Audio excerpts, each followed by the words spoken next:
पश्चिम बंगाल में सत्ता की सिंहासन की लड़ाई अब अपने सबसे निर्णायक और रोमांचक दौर में प्रवेश कर चुकी है।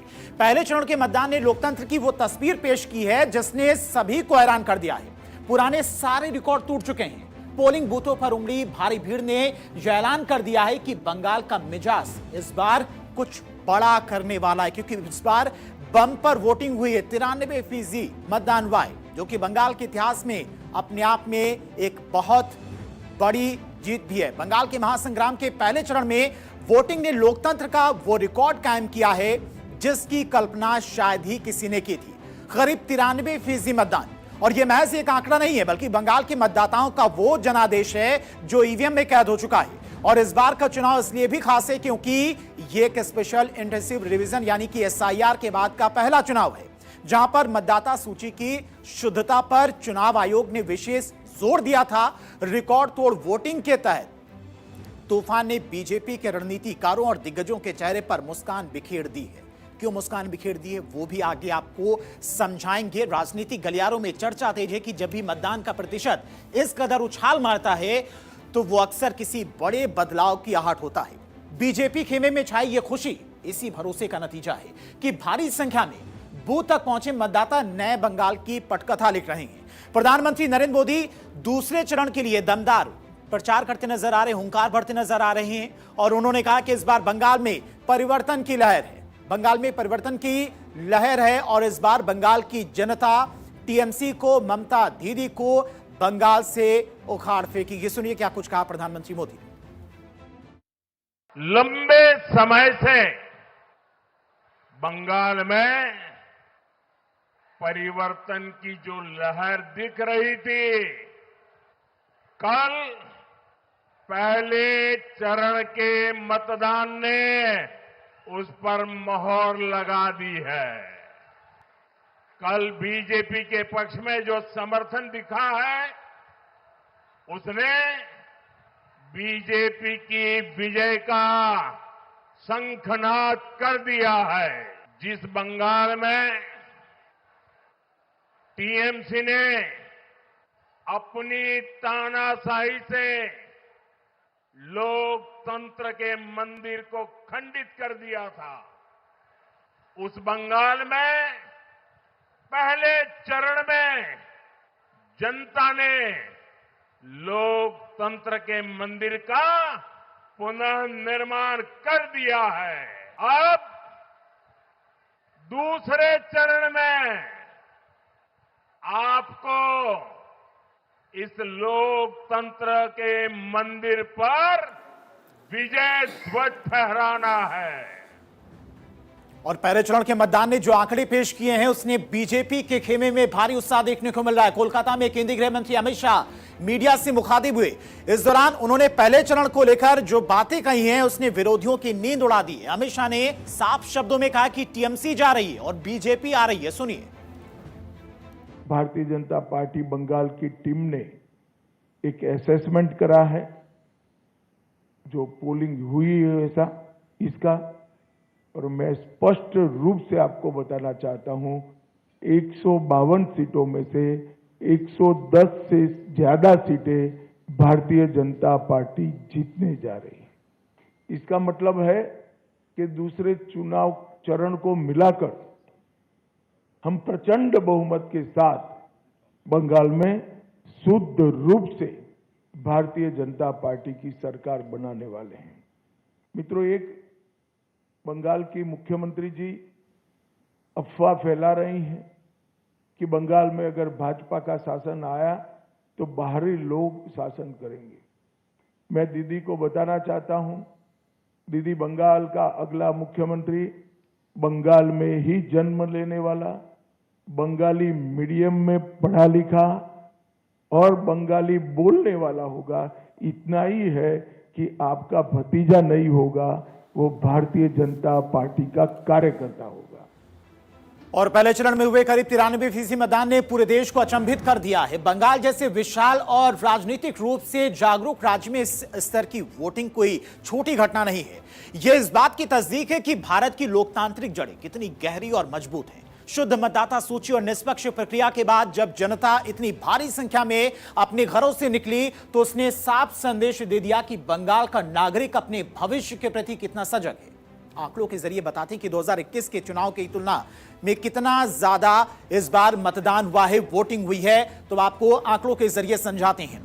2026 के फर्स्ट फेज की बात करें तो करीब 92.88% मतदान हुआ है, जो कि अपने आप में ऐतिहासिक रिकॉर्ड है। 2021 की बात करें तो करीब 82.30% मतदान हुआ था। 2016 की बात करें तो 82.70% मतदान हुआ था। लेकिन अब की बार इस बार बंगाल के मतदाताओं ने पिछली बार के सारे रिकॉर्ड को ध्वस्त कर दिया है, तोड़ दिया है। करीब 10% से ज्यादा मतदान में उछाल, और यह कोई साधारण आंकड़ा नहीं है बल्कि एक असाधारण चुनावी संकेत है। ऐसे इजाफे कभी कभी ही देखने को मिलते हैं, वो भी तब जब माहौल बेहद गर्म, मुद्दे सीधे लोगों की जिंदगी से जुड़े हों और मुकाबला पूरी तरह से खुला हो। बंगाल में इस बार जो बम्पर वोटिंग हुई है वो सिर्फ संख्या नहीं बढ़ाती है बल्कि बताती कि मतदाता पहले से ज्यादा सक्रिय हो चुका है। और आपको समझाते हैं कि एसआईआर का मैथमेटिकल असर कितना देखने को मिला है। वोटर लिस्ट से संदिग्ध नामों की सफाई की गई और इसके अलावा एसआईआर के जरिए करीब 91 लाख फर्जी या फिर संदिग्ध नाम लिस्ट से हटाए गए। इसका असर भी देखने को मिला है।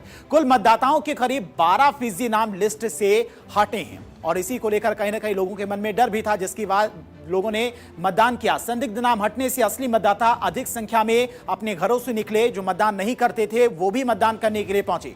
वोटिंग प्रतिशत स्वाभाविक रूप से 10% तक उसमें उछाल देखने को मिला। बढ़ चढ़कर लोगों ने वोटिंग की। टीएमसी ने एसआईआर और वोटर लिस्ट से नाम कटने को एनआरसी से जोड़कर इसका प्रचार किया था और लोगों के मन में यह डर था कि इस बार अगर मतदान नहीं किया तो उनका नाम वोटर लिस्ट से कट सकता है। डरे हुए मतदाताओं ने अपनी वोटिंग राइट बचाने के लिए ढाल के रूप में मतदान किया है और एक ये भी वजह मानी जा रही है जो बम्पर वोटिंग हुई है। वोटिंग में 5 से 10% के बदलाव को सत्ता विरोधी लहर का संकेत भी माना जाता है। Anti incumbency versus pro incumbency का टकराव भी यहां पर देखने को मिला है।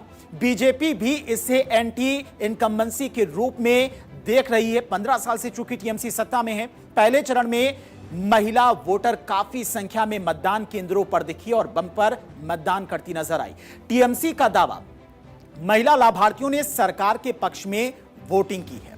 अब महिलाओं ने किसका साथ दिया ये तो जब रिजल्ट आएगा तभी साफ होगा। सुरक्षा और निष्पक्षता का भरोसा, इसी ने सुपर सेंसिटिव बूथों और माइक्रो ऑब्जर्वर्स के जरिए कड़े इंतजाम किए थे।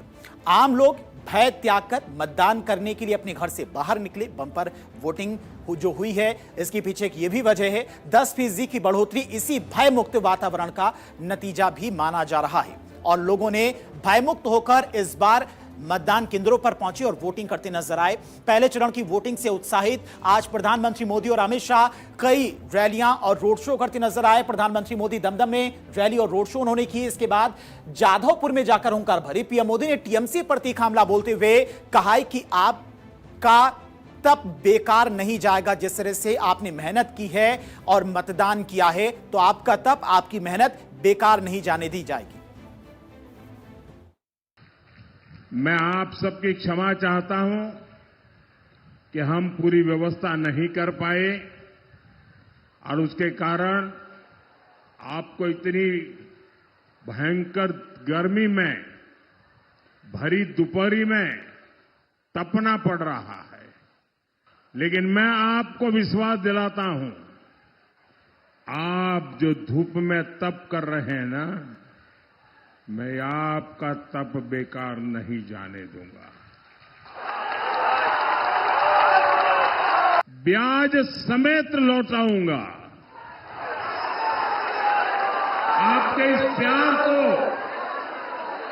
ब्याज समेत लौटाऊंगा। इस क्षेत्र का विकास करूंगा। वहीं गृहमंत्री अमित शाह ने उत्तर 24 परगना और हुगली में जनसभा और रोड शो किया। सभा रोड शो से पहले अमित शाह ने प्रेस कॉन्फ्रेंस कर कहा कि बंगाल में सुशासन की नई आहट दिखाई देने लगी है। सुनिए। हमारी सबसे पहली प्रायोरिटी होगी कि बंगाल की महिलाओं को हम सुरक्षा प्रदान करें, उनको भय से मुक्त करें। जिस राज्य की महिला मुख्यमंत्री ये कहती हो कि 7 बजे के बाद महिलाओं को घर से निकलने की जरूरत क्या है, मैं मानता हूं उनको शासन करने का कोई अधिकार नहीं। मैं आज बंगाल की माताओं बहनों को आश्वस्त करना चाहता हूं कि 5 तारीख को भारतीय जनता पार्टी की सरकार बनने के बाद रात को 1 बजे भी छोटी सी बच्ची किशोरी स्कूटी लेकर निकलेगी, कोई गुंडा उसके सामने आंख उठाकर नहीं देख पाएगा। और ये प्रतीकात्मक रूप से हमने आरजी कर की पीड़िता की माताजी को और संदेश खाली की पीड़िता को भी हमने प्रत्याशी बनाया। और चलिए आपको समझाते हैं कि पहले चरण में कहां पर बम्पर वोटिंग हुई है, कहां के मतदाताओं ने सबसे ज्यादा मतदान किया है, वो भी आपको आंकड़ों के जरिए दिखाते और समझाते हैं। सबसे पहले जिला की बात करें, उत्तर दिनाजपुर की बात करें तो 2026 में यहां पर 94.16% मतदान हुआ है। 2021 में यहां करीब 83.81% मतदान हुआ था और 10.35% का उछाल यहां पर देखने को मिला है, यानी कि 10% का बम्पर उछाल यहां पर। दक्षिण दिनाजपुर की बात करें तो यहां पर करीब 7% का मतदान उछाल देखने को मिला है। 2026 में 95.44% मतदान इस बार हुआ है। 2021 में हुआ था 87.50%, यानी कि करीब 8% के आसपास यहां पर मतदान उछाल देखने को मिला है। मालदा की बात करते हैं 2026 में यहां पर 94.46% मतदान हुआ है और 2021 में हुआ था 85.30%, यानी कि करीब 9.5% के आसपास यहां पर भी मतदान में उछाल देखने को मिला है। मुर्शिदाबाद की बात करते हैं, यहां पर 2026 में 93.61% मतदान यहां पर देखने को मिला है। 2021 की बात करते हैं यहां पर 85.26% की मतदान हुआ था, यानी कि 8.5% के आसपास यहां पर भी मतदान में उछाल देखने को मिला है। अब बात करते हैं जिले वाइज की कहां पर बम्पर वोटिंग हुई है। और 2026 की बात करते हैं तो यहां पर कलिम्पोंग में 83.7% मतदान हुआ है। यहां पर 2021 में सिर्फ 74% के आसपास मतदान हुआ था, यानी कि करीब 9% के आसपास अंतर देखने को मिला है। दार्जिलिंग की बात करते हैं तो इस बार दार्जिलिंग में करीब 88% के आसपास मतदान हुआ है और 2021 में 81.32% मतदान हुआ था। करीब यहां पर भी 8% के आसपास अंतर देखने को मिला है, उछाल देखने को मिला है। कूच बिहार की बात करते हैं तो यहां पर 96.4% के आसपास मतदान इस बार हुआ है 2026 में। 2021 में 88.40% के आसपास यहां पर मतदान हुआ था। अलीपुरद्वार की बात करते हैं तो 2026 में 92.71% मतदान हुआ है।